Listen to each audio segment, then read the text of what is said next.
Mayong adlaw mga igsuon sa Ginoo. Salamat sa grasya sa Ginoo nga gitagaan tag higayon alang sa pagpaambit na usab sa pulong sa Dios. Karong bag-ong tuig, adlaw sa bagong tuig, ako pagasugdan ang pagtudlo og mga series nga mensahe. Isip nga mo'y makahatag kanato og giya sa atong pagpanginabuhi karong bag-ong tuig. Og arita sa Salmo magsugod og mga series nga mensahe. Partikular ang Salmo 1. Kay tungod karong bag-ong tuig mas maayo nga magsugod kita diha sa pulong sa Dios. Aron kadtong mingagi nato nga 2025 makabawi ta kung doon naman tay kasaypanan, doon na tay kabiguan sa kinabuhi. Doon na tay kahuyang pagkapildi sa atong kinabuhing Kristohano. Apan gitagaan ta sa Ginoo bag-ong kinabuhi, bag-ong tuig. Aron makita nato ang hayag sa dalan nga iyang ihatag kanato. Subusan nahuna-hunaan nako Salmo 1. Arita magkuha og mga mensahe nga makatabang kanato diha sa paglakaw sulod sa bag-ong tuig. So usa ta magbasa Salmo 1, bersikulo 1. Magampo sa ta mga igsoon. Gamhanan namong Dios, salamat sa imong grasya sa panibagong tuig nga imong gihatag kanamo at kamo gibuhi pa nimo. Gitagaan mig bag-ong tsansa nga maka pangalagad kahadya kanimo ug among matul-id ang among mga balikog og sayop nga pagkinabuhi sa miaging tuig. Hinaot pa nga kining imong pulong nga among tun-an karon maghatag mag-iwag sa among mga tiil, sa among paglakang og tagamig kahayag sa among dalan paingon sa pinaka-source sa kahayag mao si Kristo. Ug hinaot pa nga ikaw gyud ang mahimaya sa among kinabuhi. Salamat Ginoo mao kining among pag-ampo diha lamang sa ngalan sa Ginoong Kristo. Amen. Una-una ang mga igsoon, ang usa ka barko nga way timon nga nagpaanod-anod sa sulog sa dagat. Nasinugdan ang paglihok niini dili mamatikdan. Apan sa hinay-hinay ang sulog nagdala niini palayo sa luwas nga dangguanan paingon sa mabalod nga kadagatan. Sa atong panahon karon, daghang mga tao ang sama niini. Wala sila magplano nga sila mawala. Apan sa hinay-hinay, sila nagdala sa sulog sa mga opinyon og mithi. But pasabot mga pangandoy o tinguha sa kalibutan, hangtod nga sila nakaplagan na lang nga isalaag. So ang Salmo 1 nagpahinumdom kanato maigsoon nga ang atong destinasyon nagdepende sa atong gilaktan. So awhagon ko kamo sa pag-abli sa atong balaang kasulatan sa Salmo 1 bersikulo 1 ana ta magsugod. Atong tagsa-tagsaon kining bersikuloha kung unsay atong makab-ot o makuptan nga kamatuoran nga makapalig-on kanato sa atong pagpanginabuhi. Bersikulo 1, kapitulo 1 nagaingon na igsoon. Bulahan ang tao nga wala magalakaw sa tambag sa mga dautan, ni magatindog sa dalan sa mga makasasala, ni magalingkod sa mga lingkuranan sa mga mayubiton. Nakuasot tong tan-awon ang konteksto ni ining Salmo 1. Ang aklat sa mga Salmo nagsugod dili sa usa ka pag-ampo o pagdaig, kundili sa usa ka pahimatngon. Ang Salmo 1 nagsilbing pultahan sa tibuok mga salmo. Gibutang niini ang duha ka dalan sa tubangan sa magbabasa. Ang dalan sa matarong ug ang dalan sa dautan. Kini usa ka tawag kanato sa pagpili. Unsa may atong pilion. So niining salmoha, itudluan una kita kung giunsa ang pagpanginabuhi o pagkinabuhi. So ang tema nining maong bersikulo may igsuon nga ang tinuod panalangin ug kalipay makaplagan dili sa pagpahiuyon sa kalibutan, kundili sa usa ka mabinantayon nga pagbulag gikan sa impluwensya sa sala. Kay ang mga lakang paingon sa kalibutan musangko sa pagkahulog. So nining atong pagtun-an karon may igsuon, dunay tulo ka lakang sa pulog nga pagayan.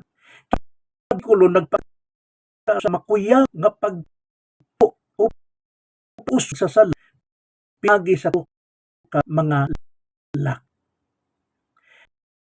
Merong lak mang pagkabagada.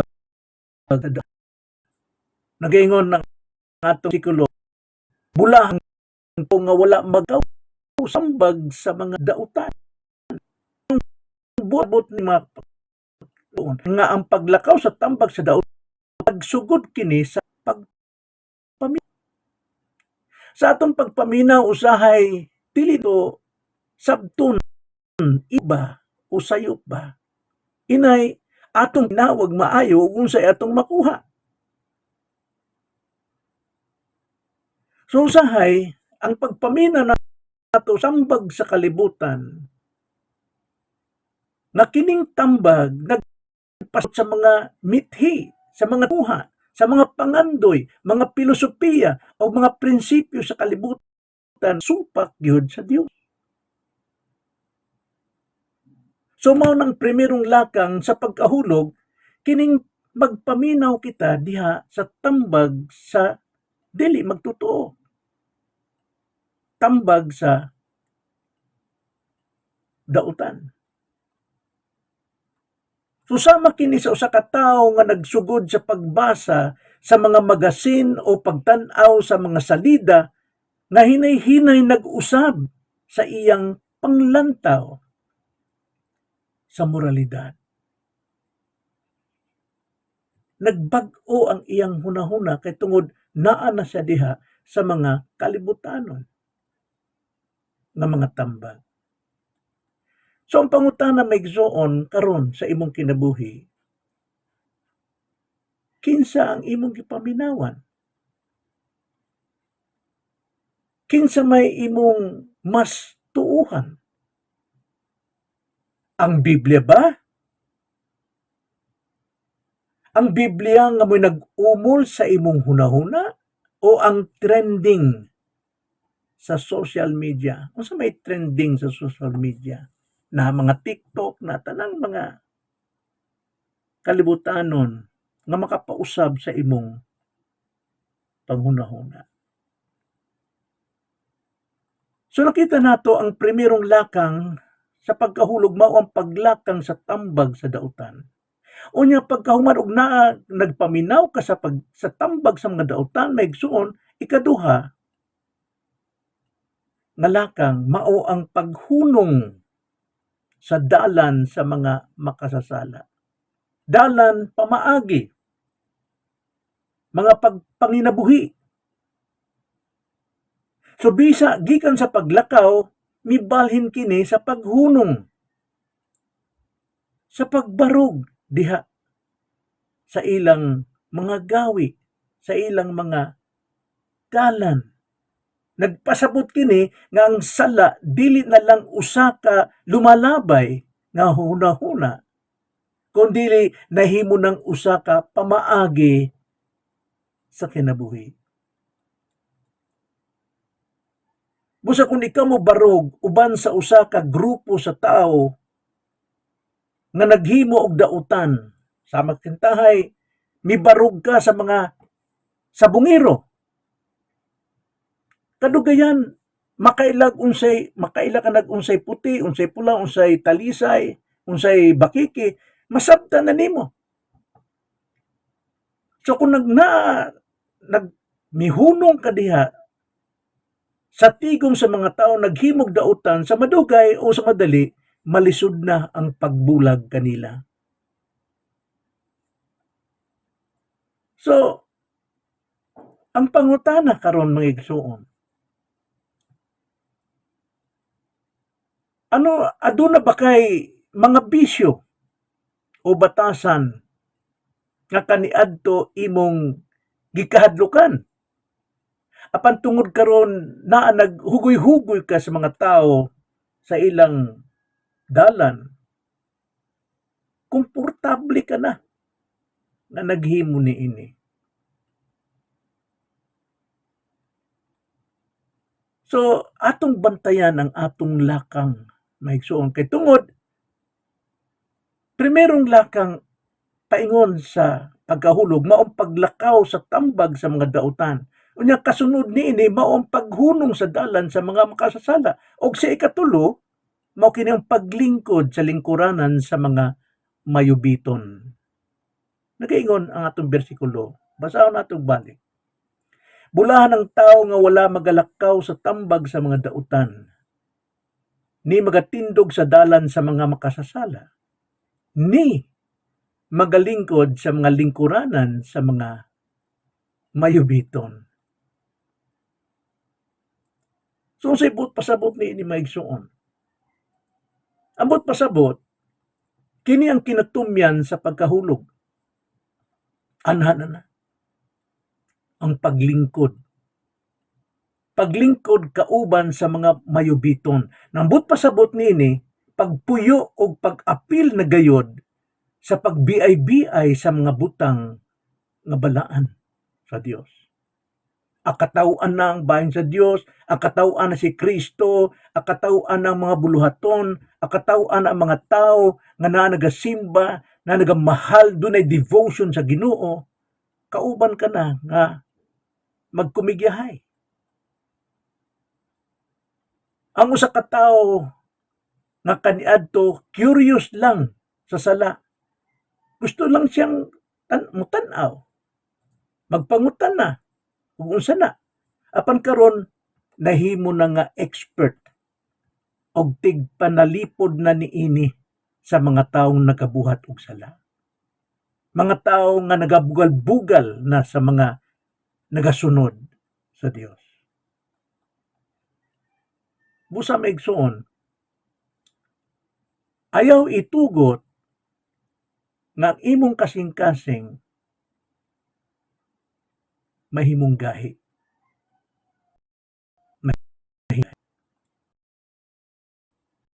Pagkod uban nga mabiton o ang pagdi sa permanenteng pagpuyo sa kantay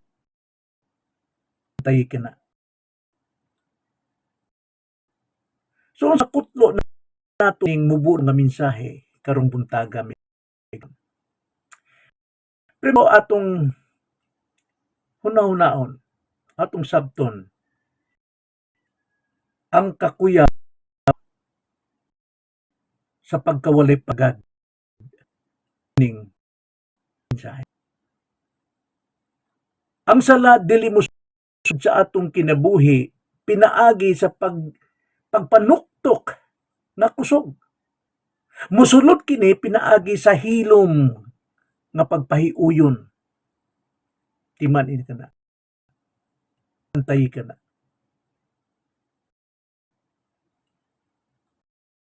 Unya duha ang kalipay sa pagkalahi. Adunay lawom nga kalinaw og bulahan. Gingan lag hermosong kalipay nga moabot sa usa ka tawo nga anda mo barog nga nag-inusara uban sa Dios. Mubarog sa kamatuoran, mubarog sa mga balaang butang kaysa muuban sa panon paingon sa kalaglagan.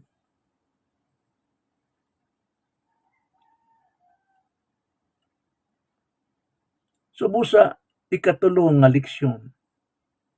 Mao ang atong panginahanglan kang Kristo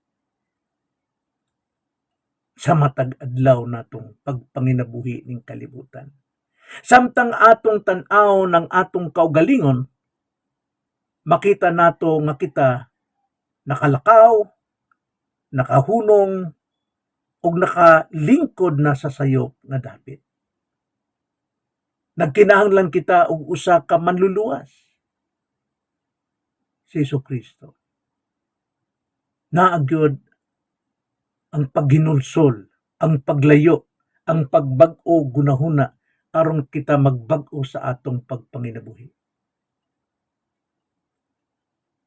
Si Jesucristo nga mao lamang ang hingpit nga matarong nga wala gayud makasala aron iyang mabag-o ang atong dalan pinaagi diha sa pagsubay, pagsalig, pagtuo diha sa iyang dalan. So maigsoon, mao kini ang primero natong mensahe sa primerong adlaw sa bag-ong tuig sa 2026. Sinaot pa. Akong balikon pagbasa ang atong bersikulo, hinaot pa. Nakita gayon, magkapabilin ini. Nagaingon, bulahan ang tao nga wala magalakaw sa tambag sa mga dautan, ni magatindog sa dalan sa mga makasasala, ni magalingkod sa mga lingkuranan, sa mga mayubiton. Ang Ginoo magapanalangin diha kanimo, igsoon. Magampo ta. Dalay gunamong amahan, salamat sa imong pulong nga mo'y nag-iwag sa among mga tiilan aron kami dili gyud maligas sa wala sa tuo. Kung dili maglakaw kami sa kahayag nga imong gihatag kanamo karon, bisan pa kinig gamay, apan ang kinatumyan nini mao ang kinadakuang kahayag nga mao si Kristo, nga kami magauban kaniya sa pagpanginabuhi pala. Salamat Ginoo kining among pag-ampo sa ngalan sa Ginoo sa Kristo. Amen.